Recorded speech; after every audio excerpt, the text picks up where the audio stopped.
Video game Overwatch's mascot is gay, a Ybarra Kickstarter, and XFinity gets an LGBT streaming channel. More on this in a second here at Fudanshi.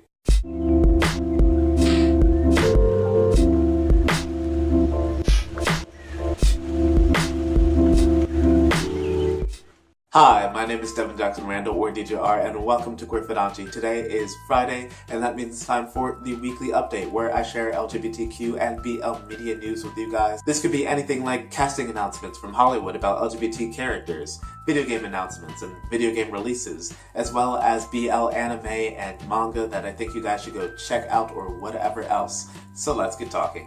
Our first story is that Overwatch, the MMO shooter game, has revealed that one of its main characters, Tracer, is actually gay. So what happened was that Overwatch releases webcomics every now and then, right guys? And then they released a holiday edition one called Revelations. And this webcomic actually was focused on Tracer, and it ended up actually showing Tracer going out shopping for her loved one, and then it revealed that her loved one is the small-time character Emily. So as you would expect, this got some good praise and some bad reception. For instance, people actually noticed that you can't find the webcomic in Russia. Some people actually thought that that was because of Russia's gay propaganda law, which is very strict. The idea is that you cannot present that content if there's the possibility that minors will become in contact with that content.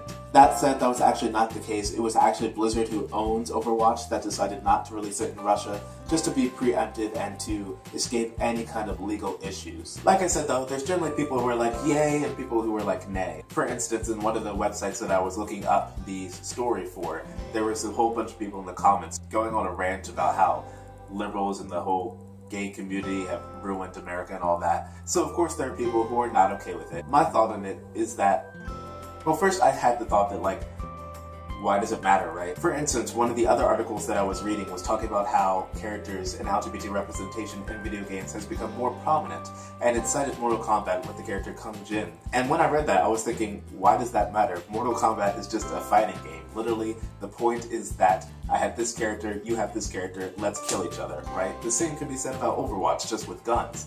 But then I thought and said, you know, this was actually released in a webcomic.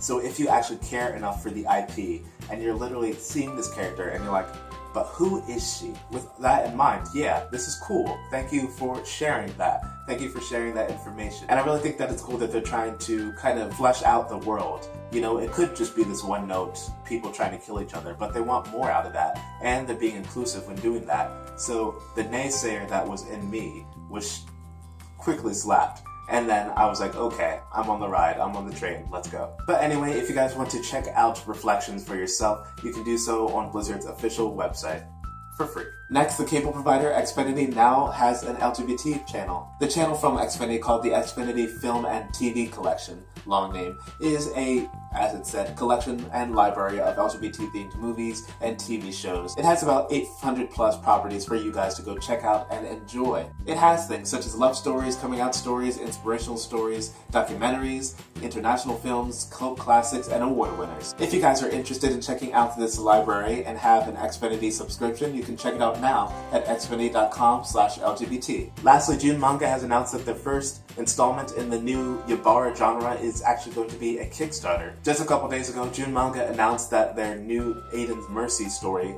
which is going to be created by Velvet Toucher, is actually going to be a Kickstarter in February, mid-February. They've announced a very, very basic summary for the story, in that it'll focus on the underground world of gangs, and that it'll focus on modern settings and modern situations and modern issues such as race, sexuality, identity, and survival. So if you guys are still interested in this new Ybarra genre and in Aiden's Mercy specifically, then wait for the February Kickstarter, and I will of course update you when more information about it is out. And that is it for this weekly update. Make sure to let me know down in the comments below what you guys think about these news stories. Of course, and always, if you have heard of anything else, make sure to share it with me so I can share it with everyone else. And as always, if you like this video, make sure to like it, to share it with your friends, and to subscribe if you haven't already, and press that notification bell. Fudanshi tries to share LGBTQ and BL media through news, reviews, and good conversation. So let's get talking. Bye. If there is the possibility of minors getting in contact with that